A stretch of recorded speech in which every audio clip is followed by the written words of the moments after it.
துடிக்குது மனசு. இவங்களுக்கு உடனே போன் போட்டோம், வாங்கன்னு வந்தாங்கம்மா.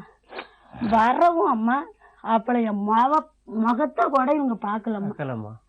உடனே அப்படியே பாக்குற மாதிரி வச்சுமா என் பொண்ணோட புருஷன் தான் வாயில துணியை வச்சு கொண்டுட்டு போயிட்டாங்க. உடனே நான் என்ன பண்ணேன், என் புருஷனை எங்கடா கொண்டுட்டு போறீங்கன்னு பின்னாடி நான் போய் வரங்காட்டிமா என் மகன் உயிர் போயிட்டுதுட்டாங்க. ஒரு நிமிஷமா என்னைய வாயை பிடிச்சி 4 பேர் சேர்ந்து தூக்கிட்டாங்க. தூக்கி கார்ல வச்சு மேக்க புதுக்கோட்டை பக்கத்துல 3வது மைல்னு இருக்குமா, அங்க ஒரு விளக்குல 2 பேர் அருவா கத்தி. யோசிச்சேன், எனக்கு மெண்டல் மாதிரி ஆயிட்டுது. பொண்ணு செத்துட்டான்னு சொல்லி செய்தி வந்துட்டு கேட்டாச்சு. நான் எங்க இருக்கேன், என்ன செஞ்சேன், உண்மையா இது கதையே இல்ல தாயே. கடவுள்னு ஒருத்தன் இருந்தாம்னா அவன் சத்தியமா சொல்வேன், அவன் கடவுள். எல்லா கடவுள் ஒரு கடவுள் தான் என்னைய பொறுத்த வரைக்கும். கருமாறி உன் சன்னதியில வச்சு கல்யாணத்தை முடிச்சேனே, எனக்கு இந்த சோதனையை கொடுத்துட்டு பாதவத்தின்னு கூட என் மனசாட்சி சொல்லுது. ஆனா கடவுள் இப்ப இருக்கிற மாதிரி என் கண்ணுக்கு தெரியல தாயே. நீதி செத்து போச்சுமா. அதோட தூக்கிட்டு ஒரு நிமிஷமா அந்த சொல்லிக்கிறேன் ஆனிட்டு அங்க இருந்து வச்சுட்டு இவங்களை வயிற்று என்னதுமா சொன்னா ஸ்கேன் பண்ணணும், ஒரு கையெழுத்து போடுன்னு சொல்லி இவங்கிட்ட அவசரமா கையை எடுத்து பெரட்டி. ஏன்னா எனக்கு படிக்க தெரியாது. ஒரு ஆளு கைய பிடிச்சான், சிவப்பு துண்டு போட்டுக்கிட்டு ஒரு ஆளு, அந்த ஊர் ஆளு, எனக்கு ஆடலாம் தெரியாது. பொண்ணை கொடுத்தன அவ சொல்லுவா, என் பொண்ணோட மாமியாரு, பக்கத்துல பேசாத வீட்டுக்குள்ளேயேதான் வச்சிருப்பா, என் புள்ளைய வீட்டோட தான் வச்சிருப்பா. நான் வெளியில அறையிலம்மா, நமக்கு என்ன, நம்ம புள்ள நல்லா இருக்கா, நம்ம உடனே போன நம்ம மறுநாள் உடனே வந்துருவோம். அங்க தங்க மாட்டேன்.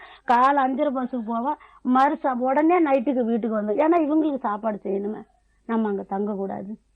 உடனே வந்துருமா, கட்டிட்டு போய் எல்லாத்தையும் போடுவேன், உடனே வந்துருவேன். போட்டுட்டு அங்கிருந்து வருவேன், உன் பிள்ளைக்கு உடம்பு செல்ல எடுத்துட்டு போய் பாரும்பாங்க. இப்படியே பல வாரம் அவளை கட்டி கொடுத்தோமா. 3 வருஷத்துல 3 மாசம் ஃபர்ஸ்ட் 2 மாசம் இருந்திருக்கா. திருப்பி குழந்தையோட போய் 3 மாசம் தாமா அவளோட வாழ்க்கை. வேற வாழ்க்கையோ நல்லதோ கெட்டதோ எல்லாம் நானே பார்த்தம்மா.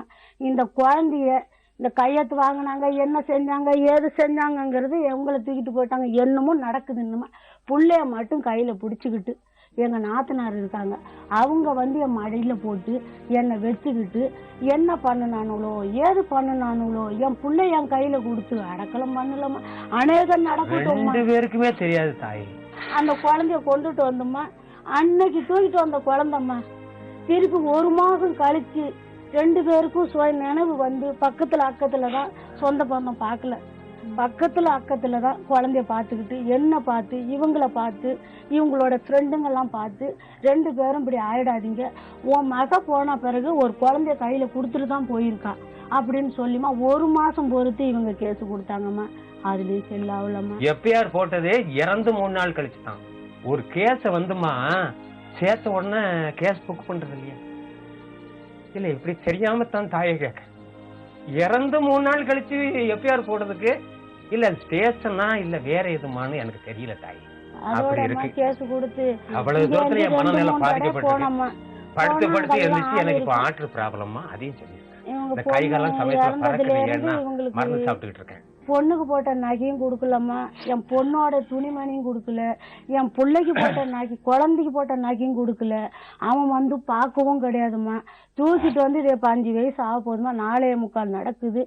என்னோட கஷ்டத்திலேயே நான் உடம்பு சரியில்லாத பார்த்துக்கிட்டு விட்டுட்டு வேலைக்கு போய் பிள்ளையும் தூக்கிட்டு போய் வச்சுக்கிட்டு வேலை பார்த்து நம்ம இவ்வளவு தூரம் நம்ம பிள்ளைய காப்பாத்தணும். கை முகம் எல்லாம் மம்புட்டி பிடிச்சி அதுக்காக உழைப்ப பொண்ணு நம்ம பக்கத்துல இருக்கா.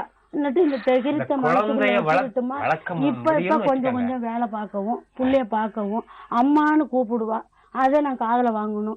நம்மளால பணம் கட்டி ஸ்கூல் படிக்க முடியல, கவர்மெண்ட் ஸ்கூல்ல 5 வயசுல சேர்த்துரும் அப்படின்னுட்டுமா கேஸ் இங்கேயும் எங்கேயும் நடக்க முடியல. நம்மளுக்கு உங்களுக்கும் உடம்பு முடியல, குழந்தையும் இருக்கு. அந்த ஊருக்கா போனா நம்மளை எதனா பண்ணிடுவாங்க. இன்னும் கேஸ் அவளை கூப்பிட்டு எங்களை கூப்பிட்டு பேசிமா குழந்தை பேர்ல 50,000 போட்டுடுறேன், என் வீட்டுல ஒரு பகுதி எழுதி வைக்கிறேன் இன்னும் சொன்னாம்மா. ஒரு தகவலும் கிடையாதும்மா. 2-3 ட்ரிப்பு போனேன். 3ஆவது ட்ரிப்பு எங்க கூட வந்தவங்க எல்லாம் ஏன் கேசுன்னு அலையிற, வேண்டாம், அதுக்கு அலையிற காசு இருந்தாலே உன் பேத்தி பேர்ல போட்டுடலாம்னு சொன்னாங்கம்மா. சரி அதே போதும், இப்படி சொல்றாங்களே, நம்ம இன்னத்தான் வச்சிருந்தோம், எல்லாத்தையும் அழிச்சிட்டோம், திருப்பி நம்ம பொண்ணும் போய் நம்ம பொருளும் போய் ஒரு குழந்தை இருக்கு கையில, இவளை காப்பாத்துற நெச்சம் நம்மளுக்கு வேணும் அப்படின்னுமா என் மனசுக்கா தெளிவுபடுத்தி என் மனசு இன்னைக்கு கூடமா அவளோட படத்தை பார்த்தோன்னா என்னால தாங்க முடியாதும்மா. என் ஒரே மகள் அம்மா, நான் எப்படிம்மா வளர்த்திருப்பேன்? அதே அளவுல இந்த குழந்தை என்னை விட்டு இப்பதாம்மா பிரிஞ்சிருக்கா. அப்படி நான் உள்ளே கட்டி என் பிள்ளைக்கு என்ன செய்யணும், ஒரு தாப்பம் தாய் செய்யற சலுகை பூரா என் பிள்ளைக்கு நான் செய்யறேம்மா. ஏன்னு கேட்டா தாய் இல்லாத குழந்தை, அந்த மாதிரி நிலைமை யாருக்கும் வரக்கூடாது. நம்மளுக்கு ஒரு மகன் இல்லாத போயிட்டோம், இதுதான் நமக்கு குழந்தை. அவனே வந்தாலும் நம்ம குழந்தைய கொடுக்க, ஆனா குழந்தைய வாங்கிட்டான்னு வச்சுங்கம்மா, நான் இருக்க மாட்டோம்மா, நாங்க 2 பேரும் செத்துருவோம். குழந்தைக்கு வேலை இல்ல, அப்படி குழந்தைய போனதுக்கு அப்புறம் தானே இவங்களை ஆஸ்பத்திரி கொண்டு சேர்ப்பேன், கொண்டு வருவேன். எனக்கு முடியாத போயிடும். எங்க தங்கச்செல்லாம் மெட்ராஸ்ல இருந்தேன், யாருமே வரல, ஒரு புள்ளையே சாவு கொடுத்துட்டேன். இப்படிலாம் போயிட்டுது, யாரும் பேச்சுவார்த்தை கிடையாது. அதோட இல்லைனாலும் பரவாயில்ல, நம்ம இங்க இருந்தா நம்ம புருஷனையும் கொண்டுடுவாங்க, பிள்ளையும் கொண்டுவாங்கன்ற ஒரு பயம் வந்துமா. எங்க அம்மா ஊர்லயே அம்மாவும் கிடையாது, அப்பா இல்லை, 4 அண்ணன் தம்பி இருக்காங்க.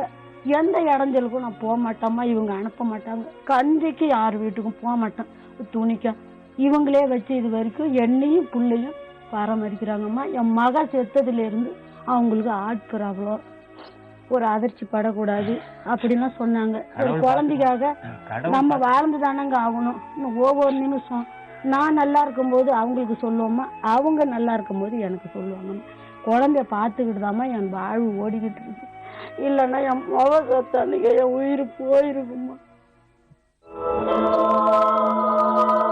சொல்ல துடிக்குது மனசு.